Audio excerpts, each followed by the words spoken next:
Hello friends, CowboyJobu here with the Jobu Sports Report, and as always, thank you guys for watching, commenting, and subscribing to the Jobu Sports Report, because without you guys, well, you know this just wouldn't work.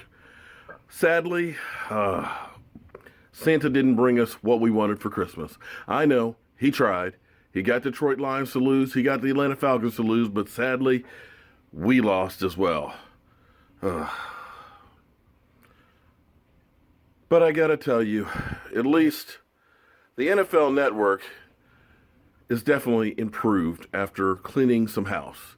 Not having the hater Heath Evans there, as well as some of the other ones, they actually are talking real football. Back to actually real discussions. Not just hate, but real factual information. And I've got to applaud you guys. Let me clap a little bit when you start talking about the Cowboys. They actually were breaking it down as who's to blame. What is wrong with the Dallas Cowboys? And I got to tell you, I think that they are, for once, 100% correct. Let's go to the tape and applaud NFL Network for this piece. Shall we? Ezekiel Elliott back from his suspension. The Cowboys knew they had to win this game or they were going to be eliminated from playoff contention. Here's Dak Prescott looking for the aforementioned Zeke, but Justin Coleman is there. It's the wrong color jersey. No bueno? No bueno. That's no good. But look at this. Glad you know that, Dan. Now, this is the ultimate trolling. Oh! You know what's great about that, Helly? He got penalized. The Salvation Army still wins. They do win. Although he got a 15-yard penalty on that Great play. PR. Why? Remember, he did get penalized last year. Whoa. Zeke did. Russell There you Wilson. go. Give him the gray. Yeah. Nothing's black and white. Doug Baldwin for the touchdown. The Seahawks go on to win it 21-12. After the game, Jerry Jones was asked about his head coach's job security. I certainly know a lot about Jason Garrett.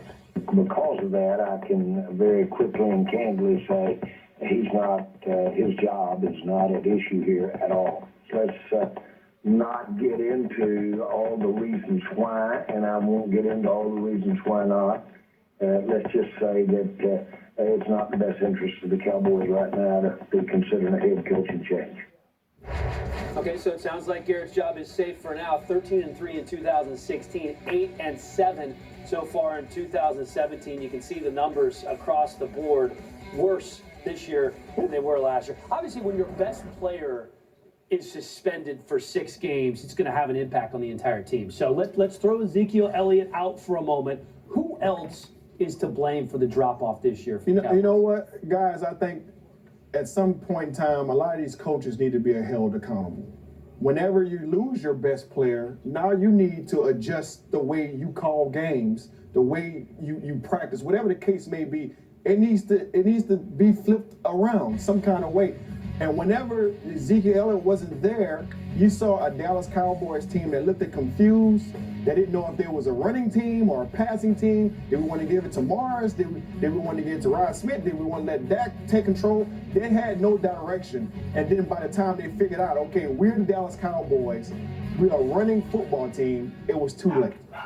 You know, the coaches always get all the blame when you lose. Players get all the credit when you win. I've heard that numerous times. You guys have too. Quarterbacks too. When you say the best player, they do as well. The best player on the team, the first guy that I think of is Tyron Smith. This team looked totally different when he was not out there. Yes, Ezekiel had missed time, but when Tyron Smith wasn't there, all of a sudden, now Dak looked vulnerable. Dak couldn't sit in the pocket. Now all of a sudden the throws were spraying. They were coming out high. And you can't run the same over. So to your point, Reg, when Tyron Smith went out, they should have tweaked some things. Yeah, they should adjust. It's all about making adjustments. You can't have your backup left tackle in there and you're running 7-step drop max protection. So I think there is some blame there for that. But the other aspect of this game, you said it earlier. This game is about matchups. Yeah. Well, you've got supposedly one of the best wide receivers in the game in Dez Bryant, and he pulls a no-show.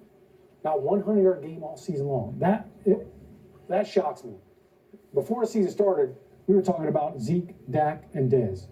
And for Dez to not be able to show up and make up for some of that production, to me, something's wrong. And the third down, we all saw their struggle on there. But for me, Dez and Dak, that relationship did not work. And that, to me, is why this offense didn't work. It was supposed to be the second go-around of the triplets in Dallas, and now one has to wonder what Dez Bryant's future is in Dallas with the price tag that A lot of money. comes with him. the next couple of years. Russell Wilson.